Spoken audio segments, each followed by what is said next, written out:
Bismillahirrahmanirrahim. Assalamualaikum warahmatullahi wabarakatuh.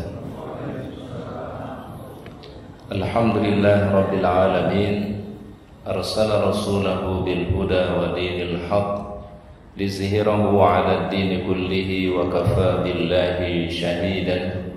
Asyhadu an la ilaha illallah wahdahu la syarika lah wa asyhadu anna Muhammadan abduhu wa rasuluhu la nabiyya ba'dah.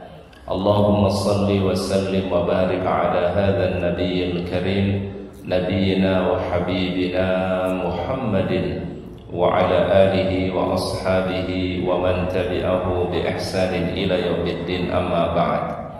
Subhanallah walhamdulillah wa la ilaha illallah wallahu akbar wa la hawla wa la quwwata illa billahil aliyyil azim.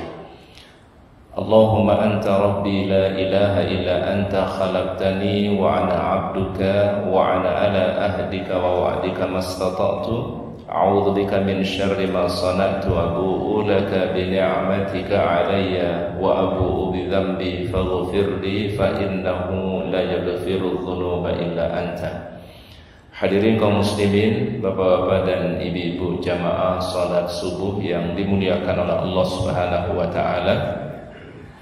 Alhamdulillah, kita panjatkan puji dan syukur kita kepada Allah Subhanahu wa taala atas segala curahan rahmatnya, karunia dan kebaikannya kepada kita semua, terutama nikmat iman, nikmat Islam, nikmat sehat dan kesempatan di pagi hari ini. Alhamdulillah kita bisa penuhi panggilan Allah taala melaksanakan salat subuh berjamaah. Seperti yang disampaikan oleh baginda Rasulullah sallallahu alaihi wasallam, man shalla subha fi jama'atin faka'annama qama al-laila kullahu. Barang siapa yang melaksanakan salat subuhnya berjamaah, Allah taala memberikan kebaikan setara seperti salat malam semalam suntuk. Ini kemuliaan yang Allah taala berikan ketika kita melaksanakan salat subuh berjamaah. Kemudian Rasulullah SAW juga mendoakan untuk umatnya di setiap pagi hari, Allahumma barik ummati fi bukuriha. Ya Allah, berikanlah keberkahan bagi umatku di setiap pagi hari mereka. Kemuliaan-kemuliaan Allah Ta'ala berikan di pagi hari tentu juga dengan doa yang tadi kita baca, Allahumma inni as'aluka ilman nafi'an wa rizqan thayyiban wa amalan mutaqabbala. Salawat dan salam kita sampaikan kepada uswah hasanah kita, teladan kita mulia baginda Nabi Muhammad sallallahu alaihi wasallam. Mudah-mudahan salawat dan salam kita untuk beliau kelak pada yaumul akhir kita mendapatkan syafaat dari Rasulullah Muhammad sallallahu alaihi wasallam. Allahumma salli wa sallim ala nabiyyina Muhammad.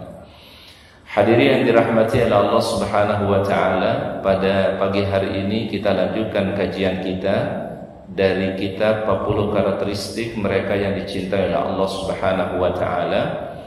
Kita masih melanjutkan bahasan mengenai orang-orang yang berzikir kepada Allah Subhanahu wa taala, yang merupakan orang-orang yang mereka dicintai oleh Allah, dimuliakan oleh Allah Subhanahu wa taala.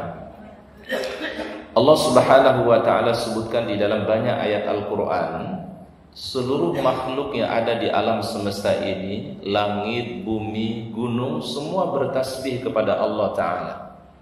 Mensucikan Allah, mengagungkan Allah Subhanahu wa taala. Cuma kita tidak paham bagaimana cara mereka bertasbih, ya.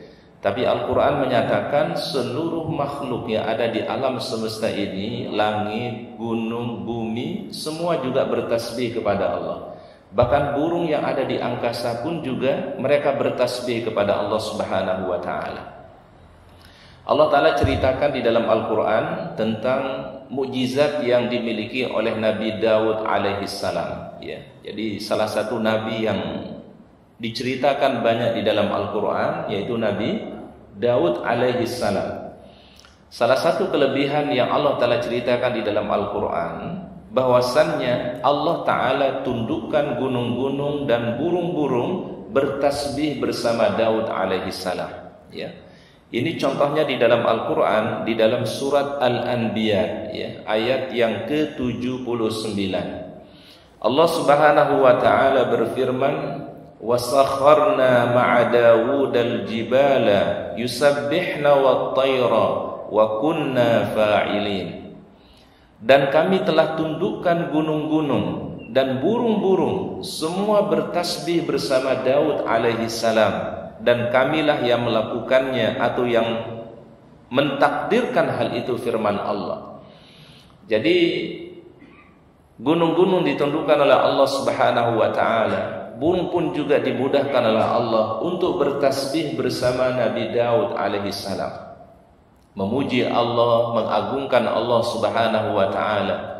Di mana para ulama as-salafus saleh mengatakan makna tasbih itu adalah yaitu menyatakan atau mengikrarkan Allah Ta'ala yang maha sempurna dan tidak ada cacat padanya. Itu yang disebut dengan subhanallah, ya, yang artinya secara sederhana adalah maha suci Allah. Maha suci Allah maksudnya adalah Allah Ta'ala terjaga dari segala hal yang merupakan cacat.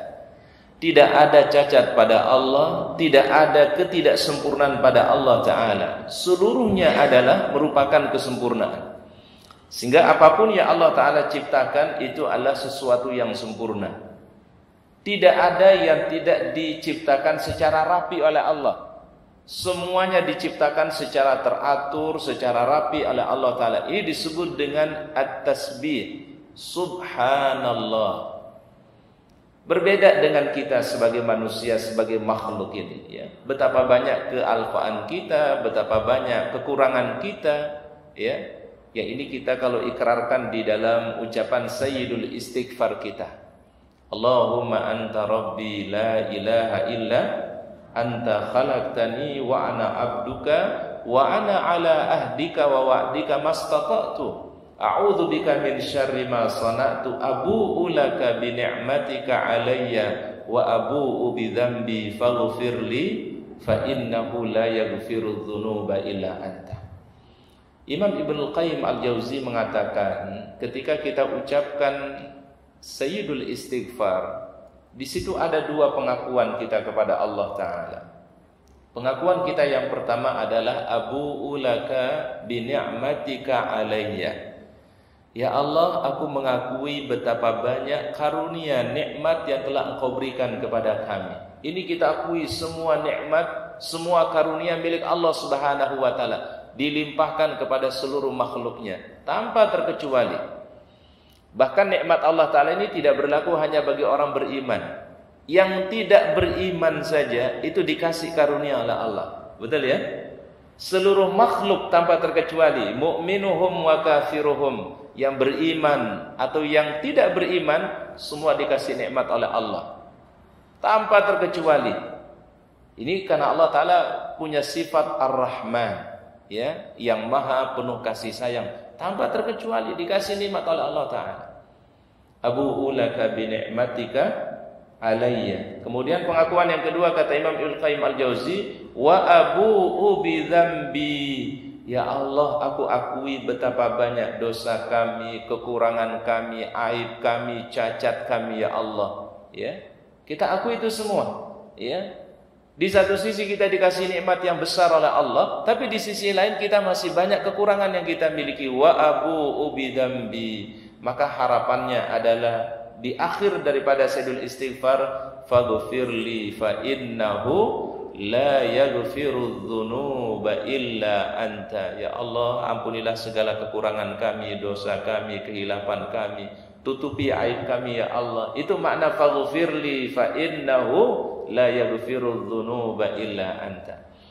Oleh karenanya Imam An-Nawawi rahimahullahu taala di dalam kitab Al-Azkar, ya, ada salah satu kitab karya beliau yang sangat masyhur, namanya adalah Al-Azkar lil Imam An-Nawawi. Namun Imam An-Nawawi yang Ustaz sebutkan dengan yang Pak Arif sebutkan tadi itu berbeda, ya. Kalau Imam An-Nawawi yang ini adalah Imam An-Nawawi yang menulis Arba'in, ya. Ada kitab hadis namanya apa? Arba'in, atau yang menulis kitab Riyadhus Shalihin, ya. Tapi kalau yang tadi yang disebut sama Pak Arif itu adalah An-Nawawi Al-Bantani, ya. Jadi ulama dari Indonesia, ya, yang kitab-kitabnya masyhur sampai di Timur Tengah, ya, namanya Imam An-Nawawi Al-Bantani. Tapi kalau yang disebutkan di dalam Al-Adhkar ini adalah Al-Imam An-Nawawi rahimahullahu taala, ya, dari kalangan mazhab Asy-Syafi'iyah. Di dalam kitab Al-Adhkar dikatakan di antara sebab dikabulkannya doa oleh Allah Subhanahu wa taala, ya. Jadi di antara asbab dikabulkannya doa oleh Allah taala, selain kita mengucapkan alhamdulillah diawali dengan hamdalah, selain kita ucapkan bersalawat kepada Nabi sallallahu alaihi wasallam, maka kita, kata Imam An-Nawawi, orang yang berdoa sebaiknya adalah mengakui kesalahan-kesalahannya, mengakui dosa yang dia miliki, mengakui aib yang dia memiliki, dan itu tidak ada yang bisa mengampuninya kecuali hanya Allah Subhanahu wa taala. Contoh misalnya waktu kita berdoa itu bagusnya adalah kita tambahkan di awalnya dengan ucapan Rabbana zalamna anfusana wa illam taghfir lana wa tarhamna lanakunanna minal khasirin. Atau doa Nabi Yunus alaihissalam, La ilaha illa anta subhanaka inni kuntu minaz zalimin.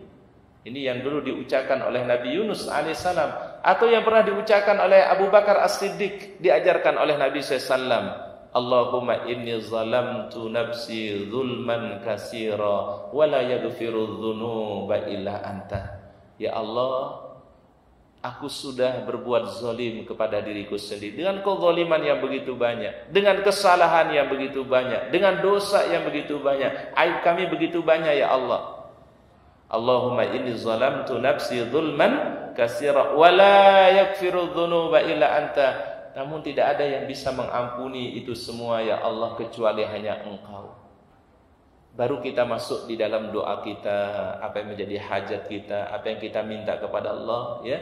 Tapi diawali dengan hamdalah, diawali dengan salawat, dan diawali dengan mengakui kekurangan yang kita miliki. Kesempurnaan milik Allah, sedangkan manusia adalah letaknya kekurangan, letaknya kesalahan, kekhilafan, dan juga sifat lupa. Itu pada manusia. Itu makna dari apa kata tadi Pak? Kalimat subhanallah. Jadi kalau dirincikan subhanallah itu luas sekali maknanya Pak. Jadi mengikrarkan Allah Ta'ala yang maha sempurna, kita ini banyak ketidaksempurnaan kita, banyak kekurangan kita. Dan Allah Ta'ala tundukkan tadi, Allah Ta'ala tundukkan tadi gunung-gunung dan burung-burung itu bertasbih bersama Daud alaihi salam. Dan ini sekali lagi adalah mukjizat yang Allah Ta'ala berikan kepada Nabi Daud alaihi salam. Disebutkan di ayat yang lain, walaqad ataina Dauda minna fadla, di surat Saba ayat yang ke-10, dan sungguhnya telah kami berikan kepada Daud karunia dari kami, ya. Salah satu karunia yang Allah Ta'ala berikan kepada Nabi Daud alaihissalam, yang merupakan mukjizat ya, beliau yang Allah Ta'ala berikan, beliau adalah orang yang paling pertama kali membuat baju besi untuk berperang, ya. Nabi siapa Pak? Nabi Daud. Saat itu belum dikenal namanya baju besi untuk berperang. Beliaulah orang yang paling pertama membuat baju besi untuk berperang, Nabi Daud alaihissalam. Salah satu kelebihan yang Allah Ta'ala berikan, walaqad ataina Dauda minna fadla, kami kasih kelebihan kepada Nabi Daud alaihissalam.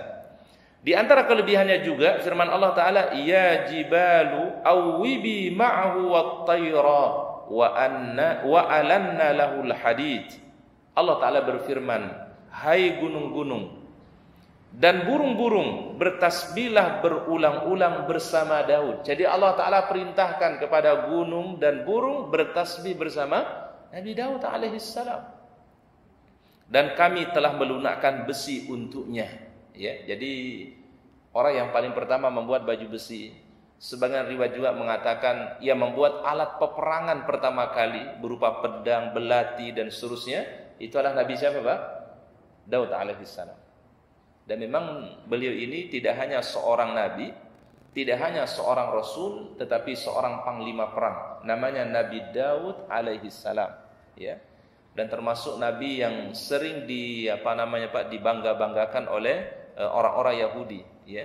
Karena memang dia adalah utusan Allah Taala, dia adalah al-anbiya wa rusul, ya.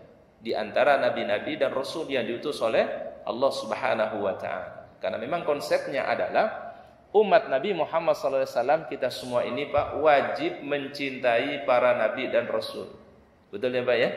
Umat Nabi Muhammad berkewajiban mencintai seluruh para nabi dan rasul, dan kita muliakan mereka karena mereka utusan Allah, mereka orang-orang yang paling mulia, ya.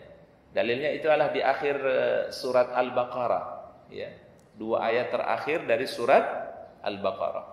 Amanar rasulu bima unzila ilaihi min rabbih wal mu'minun kullun amana billahi wa malaikatihi wa kutubihi wa rusulih la nufarriqu baina ahadin mir rusulih. Kita tidak membedakan satu nabi dengan nabi yang lain. Jadi kalau Islam itu adalah memuliakan seluruh para nabi. Kalau ya Yahudi misalnya hanya mengistimewakan satu nabi tapi menghinakan nabi-nabi yang lain. Itulah bedanya sebenarnya Pak, ya. Kalau syariat Rasulullah SAW, ajaran baginda Nabi mencintai Rasulullah dan juga mencintai seluruh nabi-nabi dan rasul yang diutus oleh Allah Ta'ala. Itu akidah itu Pak, ya. Kullun amana billahi wa malaikatihi wa kutubihi wa rusulihi. Kita wajib beriman kepada seluruh nabi-nabi dan rasul yang diutus oleh Allah Ta'ala. La nufarriqu baina ahadin mir rusulih. Kita tidak boleh membeda-bedakan mereka di antara para nabi dan rasul. Bahkan kalau kita perhatikan para jamaah, yang paling disebut namanya di dalam Al-Quran itu bukan Nabi Muhammad. Betul ya Pak ya? Coba kalau kita baca Quran gitu ya Pak ya, dari Al-Fatihah sampai An-Nas, ternyata nama Nabi Muhammad gak banyak disebut, ya. Yang sering diulang-ulangi namanya siapa misalnya Pak? Nabi Musa alaihissalam, hampir di semua surat ada, ya. Nabi siapa lagi Pak? Isa alaihissalam. Nabi siapa lagi? Ibrahim alaihissalam. Nabi Sulaiman alaihissalam. Nabi Saleh alaihissalam. Itu nabi-nabi itu disebut oleh Al-Quran. Kalau kita berpikir sederhana Pak, berpikir sederhana saja, mestinya ini Al-Quran kan diturunkan kepada Nabi Muhammad SAW. Mestinya yang sering diulangi namanya siapa Pak? Mestinya kalau logika sederhananya manusia adalah Nabi Muhammad. Tapi ternyata tidak para jamaah. Nama Nabi Muhammad itu tidak banyak disebut dalam Al-Quran. Justru nabi-nabi terdahulu itu diceritakan oleh Allah, dikisahkan oleh Allah, diambil pembelajaran-pembelajaran dari para nabi dan rasul. Karena Nabi Muhammad SAW sesungguhnya menyempurnakan daripada syariat nabi-nabi yang lalu. Ajarannya sama, akidahnya sama, yaitu kalimat la ilaha illallah. Kalau Rasul mengibaratkannya, para nabi dan rasul itu seperti sebuah bangunan yang sudah jadi, ya.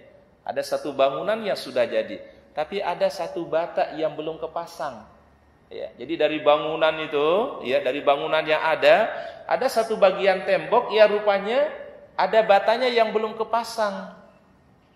Apa kata Rasulullah SAW? Wa anal labinatu, dan aku itulah seperti tadi, ya, satu bata yang melengkapi dari apa yang ada dari satu bangunan itu. Berarti Rasulullah SAW itu tidak membawa sesuatu yang baru. Betul Pak? Ma kuntu bid'an minar rusul, firman Allah. Aku tidak membawa sesuatu yang baru, kata Rasulullah SAW. Aku hanya menyempurnakan, yaitu syariat-syariat yang pernah diberikan oleh Allah Ta'ala kepada nabi-nabi terdahulu. Oleh karenanya, itulah asbabnya kenapa Nabi Muhammad SAW menjadi nabi untuk seluruh umat manusia, ya. Berbeda dengan nabi tertentu kan. Kalau nabi yang lain kan Pak, hanya untuk masyarakat tertentu, hanya untuk suku tertentu, hanya untuk kabilah tertentu. Tapi kalau Nabi Muhammad rahmatan lil alamin. Jadi kalau boleh dikatakan Pak, kesimpulan seluruh ajaran para nabi dan rasul itu ada di Nabi siapa? Nabi Muhammad. Seluruh ajaran para nabi dan rasul itu tersimpulkan dan disempurnakan oleh baginda Rasulullah SAW. Jadi pantas para jamaah, Kenapa para nabi dan rasul itu Pak memuliakan juga Rasulullah sallallahu alaihi wasallam? Bahkan beliau belum lahir, itu para nabi sudah mengikrarkan mereka akan mencintai nabi ini, akan memuliakan nabi ini, dan akan membenarkan nabi. Jadi nama Nabi Muhammad itu sudah disebut oleh Allah Ta'ala semenjak diutusnya Nabi Adam alaihissalam. Ya Pak ya. Jadi belum lahir beliau, nama beliau sudah dikenalkan oleh Allah Ta'ala kepada para nabi dan rasul yang diutus oleh Allah Ta'ala. Karena kenapa? Karena beliau ini adalah seperti ibaratnya tadi kata beliau, seperti sebuah labinah. Labinah itu artinya satu bata yang melengkapi daripada sebuah bangunan yang begitu besar. Itulah Rasulullah sallallahu alaihi wasallam. Allahumma salli wa sallim ala nabiyyina Muhammad. Nah, ini ajaran yang diajarkan oleh Al-Qur'an. Kita wajib mencintai beliau dan wajib mencintai para nabi dan rasul yang diutus oleh Allah. La nufarriqu baina ahadin min rusulih. Wa qalu sami'na wa ata'na ghufranaka rabbana wa ilaikal masir. Itu yang diajarkan oleh baginda Rasul. Oleh karenanya para jamaah, ada fadilahnya sebenarnya kalau kita baca 2 ayat terakhir di surat Al-Baqarah ini. Dalam satu hadis sahih, Rasul mengatakan barang siapa yang setiap malam hari Pak, membaca 2 ayat terakhir dari surat Al-Baqarah. Berarti apa tadi? Amanar rasulu bima unzila ilaihi min rabbih wal mu'minun kullun amana billahi wa malaikatihi wa kutubihi wa rusulihi la nufarriqu baina ahadin min rusulihi wa qalu sami'na wa ata'na ghufranaka rabbana wa ilaikal masir. Kemudian ayat terakhir apa? La yukallifullahu nafsan illa wus'aha laha ma kasabat wa 'alaiha maktasabat. Rabbana la tu'akhidna in nasina aw akhtana. Rabbana wa la tahmil 'alaina isran kama hamaltahu 'alal ladzina min qablina. Rabbana wa la tuhammilna ma la taqata lana bihi wa'fu anna waghfir lana warhamna anta maulana fansurna 'alal qaumil kafirin. Apa sabda Nabi SAW? Siapa saja yang membaca setiap malam 2 ayat terakhir ini, kafatahu, Allah cukupkan bagi orang tersebut. Dicukupkan pahala, dicukupkan kebaikan, dicukupkan perlindungan oleh Allah Ta'ala. Sehingga Rasul setiap malam membacanya Pak. 2 ayat terakhir daripada surat Al-Baqarah. Nanti kalau kita sering baca lama-lama hafal Pak. Ya. Kalau kita belum sempat hafal atau belum kita hafal, udah langsung dibaca aja. Akhir surat Al-Baqarah 2 ayat yang terakhir. Ya, ini kita biasakan amalkan Pak. Setiap malam diamalkan Pak. Karena ini adalah salah satu anjuran dari baginda Rasulullah sallallahu alaihi wasallam. Tadi itu kelebihan yang Allah Taala berikan kepada Nabi siapa? Daud alaihis. Bahkan Nabi Daud ini dulu ya ikut berperang bersama siapa? Sama siapa Pak? Talut. Ya. Talut ini seorang panglima perang Pak. Cuma Talut yang mampu dulu mengalahkan namanya Jalut. Jalut itu adalah badannya gede, badannya besar. Gak ada orang yang bisa mengalahkan dia Pak. Maka Bani Israel mengadu kepada seorang nabi, namanya Nabi Samuel namanya Pak. Ya, Nabi siapa namanya Pak? Samuel namanya Pak.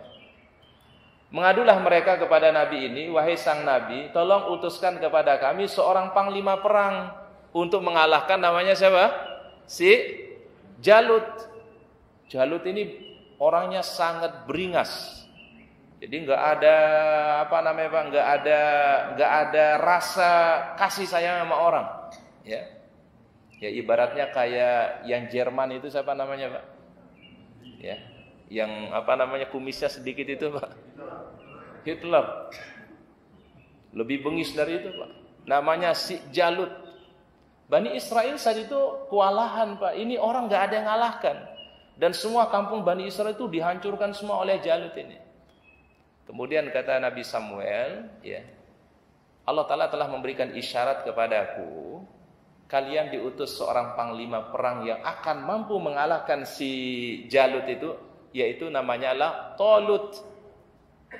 Kata orang-orang Bani Israel, pemuka Bani Israel, wahai sang Nabi, kami enggak mau kalau yang jadi panglima perangnya ini adalah si Talut. Karena Talut orang biasa-biasa, bukan dari kalangan bangsawan, bukan dari kalangan terpandang, dia orang biasa-biasa saja. Ya. Jadi Bani Israil itu masih merasa harus terpilih orang yang gimana, Pak? Bangsawan. Orang yang paling hebat di antara kami secara keturunan. Sedangkan Talut ini adalah, ya boleh dikatakan rakyat biasa. Ya, tidak ada garis keturunan yang istimewa. Tapi kata Nabi Samuel, inilah yang diputuskan oleh Allah Ta'ala untuk kalian, kalau kalian mau menerimanya. Akhirnya mereka terimalah perintah Allah Subhanahu Wa Ta'ala tersebut. Dipilihlah siapa? Talut menjadi apa? Jadi panglima perang mereka. Kelebihannya Talut adalah yang disebutkan dalam Al-Quran oleh Allah Ta'ala, bastatan fil ilmi wal jismi. Ini kelebihannya Talut. Dia hebat, cerdas keilmuannya, pandai dia berperang, strategi berperang. Kemudian yang kedua adalah yaitu diberikan fisik yang kuat oleh Allah Ta'ala, yang akan mampu mengalahkan siapa? Si Jalut. Si cerita adalah kemudian saat pasukan ini mau berangkat, kan diuji oleh Allah Ta'ala ya Pak ya. Menempuh perjalanan yang jauh, mereka akan melewati satu sungai Pak. Orang kalau menempuh perjalanan jauh, kehausan, pasti minumnya gimana Pak? Minumnya sepuas-puasnya maunya gitu Pak ya. Allah Ta'ala uji mereka. Pasukannya Talut ini diuji oleh Allah Ta'ala.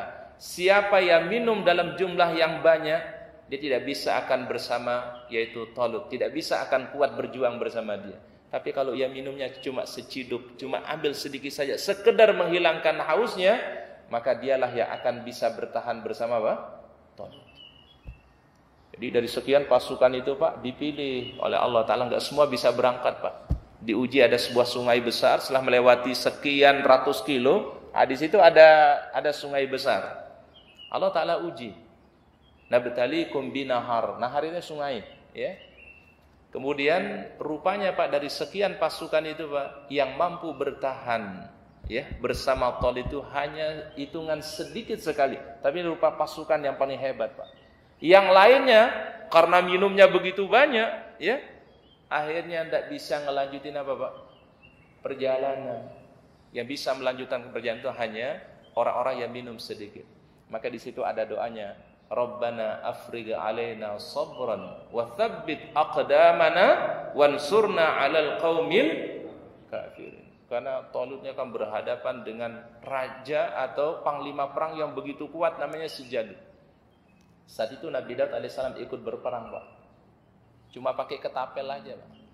Masih kecil ya. Dalam riwayat itu dikatakan usianya masih puluhan tahun Pak. Ikut berperang dia. Nabi siapa Pak? Nabi Daud alaihissalam. Dan ia juga yang mampu bersama Talut mengalahkan namanya si Jalut itu. Nah, ini salah satu kisah yang diceritakan oleh Allah Ta'ala dalam Al-Quran tentang Nabi siapa? Daud. Jadi kesimpulannya para jamaah, nabi-nabi yang banyak disebut dalam Al-Quran justru nabi-nabi terdahulu, bukan Nabi Muhammad SAW. Ini ada hikmahnya sebenarnya Pak. Hikmahnya kata para ulama supaya orang itu tidak ada anggapan bahwasannya Al-Quran ini adalah buatan Nabi Muhammad. Betul nggak Pak?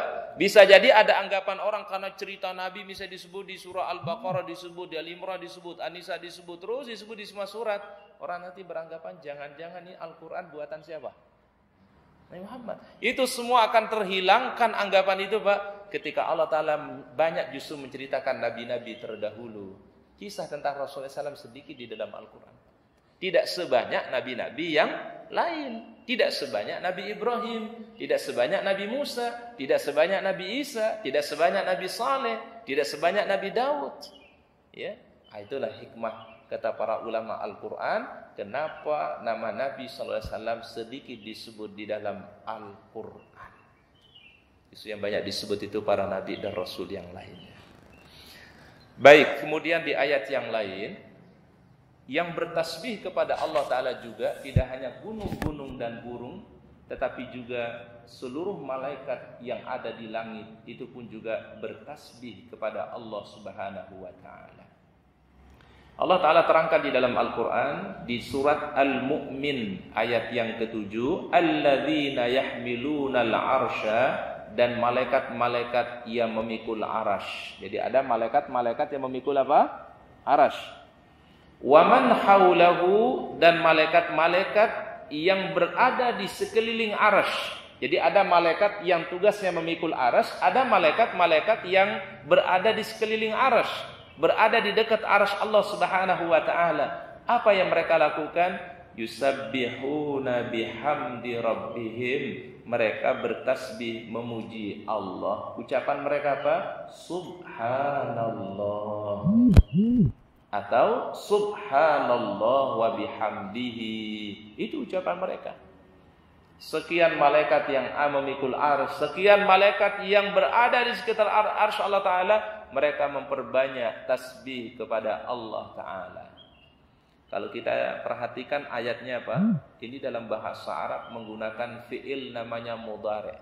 Karena kata kerja di bahasa itu ada 3, Pak. Kalau kita belajar ilmu nahu atau ilmu sharaf, itu kata kerja ada 3, Pak.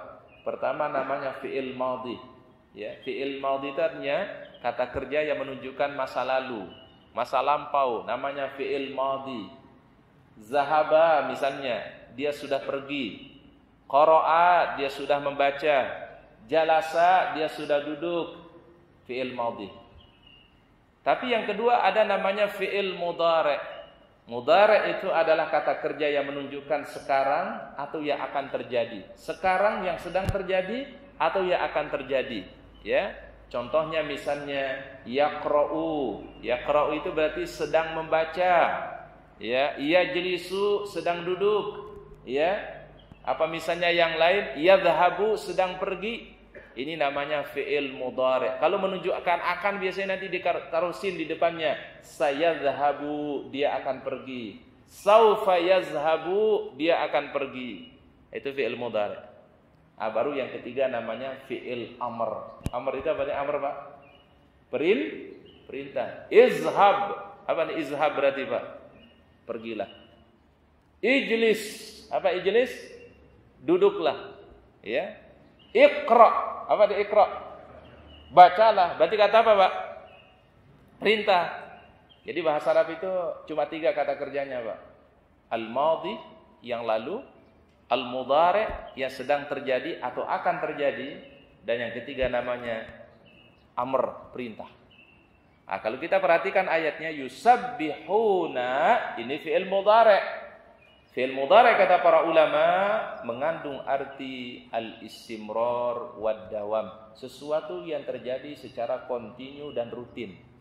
Berarti malaikat itu, Pak, yusabbihuna bihamdi rabbihim, mereka tidak putus untuk bertasbih kepada Allah. Terus mereka bertasbih kepada Allah. Dan memang malaikat itu, Pak, kalau yang tugasnya tasbih, ya tasbih terus, enggak putus-putus. Siang malam, pagi sore, ya terus bertasbih kepada Allah Subhanahu, enggak putus-putus. Makanya menggunakan fi'il apa tadi? Mudhari'. Fi'il mudhari'. Masya Allah, jadi malaikat itu enggak pernah bosan, enggak pernah putus untuk bertasbih kepada Allah. Sama halnya, Pak, ketika di dunia ini ada tawaf di Ka'bah Baitullah. Orang tawaf itu kan enggak putus ya, Pak ya? Betul enggak, Pak? Mungkin orang baru berhenti tawaf, Pak, kalau sholat saja, Pak. Jadi kalau udah sholat subuh, sholat zuhur, sholat asar, sholat maghrib, isya, begitu azan, baru selesai semua aktivitas tawaf, sholat saja. Tapi begitu selesai sholat, langsung tawaf itu dilanjutkan kembali. Betul nggak, Pak? Ya, tidak ada putusnya. Insya Allah ila yaumil qiyamah, sampai datangnya hari kiamat. Jadi selama belum datang kiamat, insya Allah akan terus ada orang tawaf di Ka'bah Baitullah. Mau di waktu siang, waktu malam, mau panas terik matahari, mau hujan deras, tidak ada orang yang berhenti bertawaf di atas muka bumi ini kepada Allah Ta'ala. Itu baru di bumi, Pak. Ada namanya Baitul Ma'mur di langit, ya, di langit. Yang ketujuh di situ ada namanya Baitul Ma'mur, tempat tawafnya para malaikat. Kata Rasulullah SAW, posisi Baitul Ma'mur itu sejajar dengan posisi Ka'bah Baitullah, tapi adanya di langit. Siapa yang tawaf di situ? Al-malaika, para malaikat-malaikat yang mulia, yang mereka bertasbih memuji Allah Subhanahu wa Ta'ala. Jadi ada tawaf di atas muka bumi ini, tapi juga ada tawaf di mana, Pak? Di langit. Tawaf di langit itu dilakukan oleh siapa? Al-malaika. Di mana tempatnya? Disebut dengan Al-Baitul Ma'mur. Rumah yang terus ramai, enggak pernah sepi. Maka disebut dengan makmur, ya. Nah, sering kita istilahkan apa? Memakmurkan masjid. Berarti apa artinya memakmurkan masjid, Pak? Apa maksudnya memakmurkan masjid? Meramaikan. Ya. Jadi enggak sepi masjid, tapi dimakmurkan itu masjid. Jadi banyak rupanya Pak kata-kata yang kita gunakan ini dari bahasa apa Pak? Dari bahasa apa Pak? Arab. Makmur itu bahasa Arab tuh Pak. Ya. Bahkan ada satu peneliti Pak, ini orang Arab justru Pak yang meneliti. Di Indonesia ini ada kajian Pak. Saya pernah baca salah satu tulisan tesis S2. Seorang dari Arab ya di Timur Tengah meneliti kata serapan bahasa Indonesia dari Arab. Ternyata ditemukan Pak, kurang lebih sekitar 70-75% kata-kata yang kita gunakan ini adalah terpengaruh dari bahasa Arab. Kata-kata yang kita gunakan ini Pak, banyak pengaruh dari apa Pak? Dari Arab. Bahkan kalau kita lihat dulu orang-orang tua kita Pak, kalau nulis itu pakai Arab Melayu namanya Pak. Betul Pak? Betul Pak? Mungkin kalau Bapak Ibu dulu pernah nyantri pesantren, walaupun pesantrennya bukan pesantren formal kayak sekarang ya. Itu kan dulu kita diajarkan biasanya Pak di sekolah, di madrasah atau di pesantren mungkin ya, itu menulis Arab Melayu namanya Pak. Jadi redaksinya adalah bahasa Indonesia, ucapan bahasa, tapi tulisnya pakai bahasa apa? Arab. Itu kira-kira pengaruh apa Pak? Pengaruh Islam.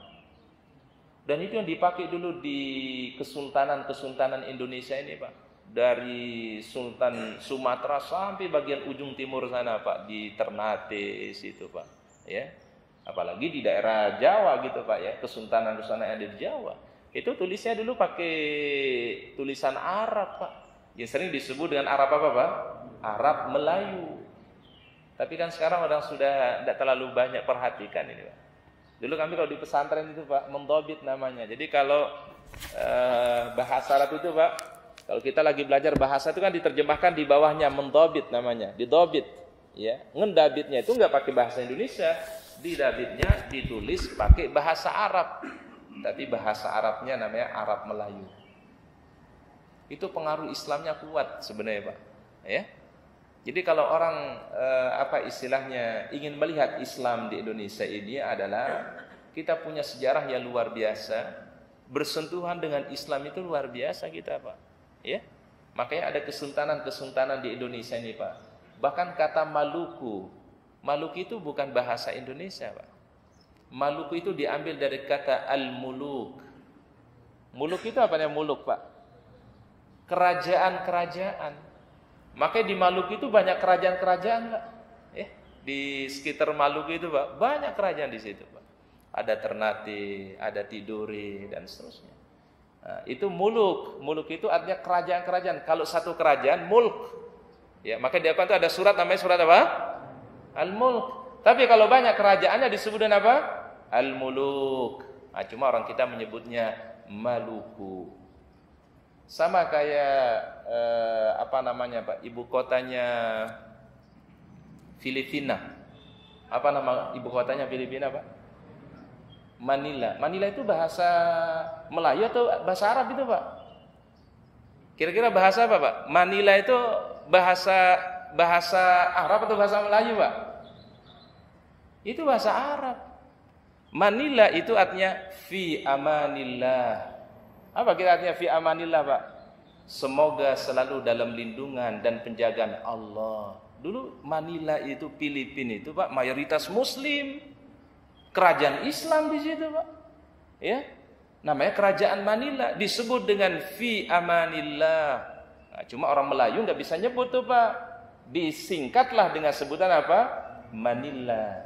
Itu dari singkatan kata fi amanillah. Semoga selalu dalam lindungan dan penjagaan Allah Subhanahu wa taala.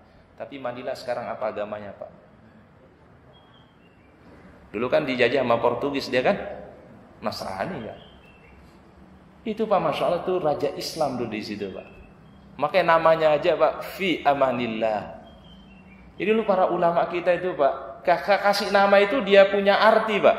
Kasih nama sebuah daerah itu dia ada makna, ada simbol. Kalau orang mengatakan nama itulah bagian daripada doa, ya, bisa baca gitu sejarah gitu kan. Oh masya Allah, ternyata dulu Manila itu Muslim mayoritas Pak.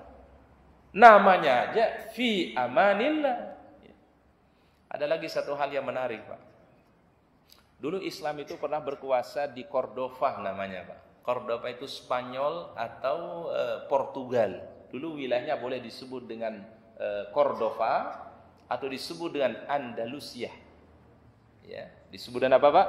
Cordova atau Andalusia. Islam itu berkuasa kurang lebih sekitar 850 tahun. Berapa lama Pak? 850 tahun. Berarti berapa abad itu Pak? Apa setengah abad?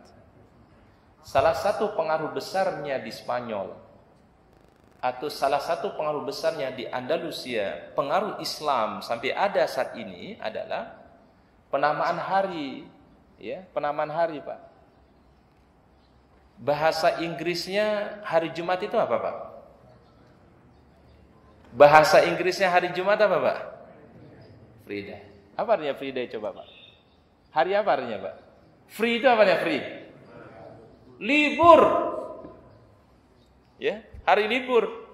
Pertanyaan kita, kenapa mereka sebut free day? Orang barat itu nyebut hari Jumat itu free day. Kenapa kira-kira Pak? Karena Eropa saat itu Pak, ketika dikuasai oleh umat Islam, mereka punya hari libur. Hari libur mereka itu adalah hari Jumat. Itu sejarahnya sebenarnya Pak. Ya. 850 tahun mereka punya aturan, mereka nggak ada bekerja itu di hari Jumat. Maka disebut hari Jumat itu free day. Hari apa? Hari libur. Berarti mereka yang terpengaruh dengan nilai-nilai Islam saat itu. Mereka yang terpengaruh dengan peradaban Islam. Yang kedua para jamaah yang mereka ambil dari Islam orang Eropa itu adalah sekarang penghasil zaitun terbaik itu adalah Spanyol. Coba kalau Bapak Ibu mohon maaf masuk ke supermarket, ya, ke mall-mall gitu Pak, coba lihat ada minyak zaitun di situ. Kira-kira minyak zaitunnya dari mana Pak? Dari mana Pak? Mereknya itu dari mana Pak? Spain. Spain itu dari mana Pak? Spanyol. Pertanyaan kita, gimana ceritanya orang Eropa kok bisa memproduksi Pak? Zaitun. Eropa belum kenal zaitun waktu itu Pak. Tapi para raja-raja Islam, umat Islam ketika berada di Eropa itu, mereka biasa menanam itu Pak, menanam buah tin, buah zaitun. Karena di dalam Al-Quran disebutkan oleh Allah Ta'ala wattini wazaituni wa turi sinin wa hadzal baladil amin. Didatangkan bibitnya dari wilayah Palestina. Karena Palestina itu dulu adalah Pak, pertanian zaitun terbaik di dunia Pak. Dibawa itu dari Palestina Pak. Dari wilayah Syam, dari wilayah Suriah, dikembangkan di mana Pak? Di Spanyol. Dan akhirnya orang Eropa itu saat itu mulailah menanam buah tin, menanam buah zaitun. Sekarang mereka lah yang menjadi penghasil minyak zaitun terbaik di dunia selain daripada Palestina atau Suriah. Masya Allah. Itu pengaruh Islam tuh Pak. Ya. Dan ini Masya Allah. Ternyata Allah Ta'ala jadikan itu semua sebagai Pak? Kita agungkan Allah Ta'ala, bertasbih kepada Allah, kita ucapkan Subhanallah, Maha suci Allah Ta'ala. Dia yang maha sempurna, tidak ada kekurangan padanya. Sedangkan kita ini banyak kekurangannya, banyak ketidaksempurnaan yang kita miliki. Wallahu a'lam bishawab. Mungkin itu yang kita bisa bahas kajian pada pagi hari ini. Semoga Allah Ta'ala memberikan kita ilmu yang bermanfaat, Allah Ta'ala berikan kita barokahnya, dan mudah-mudahan kita diberikan keistiqomahan oleh Allah Ta'ala.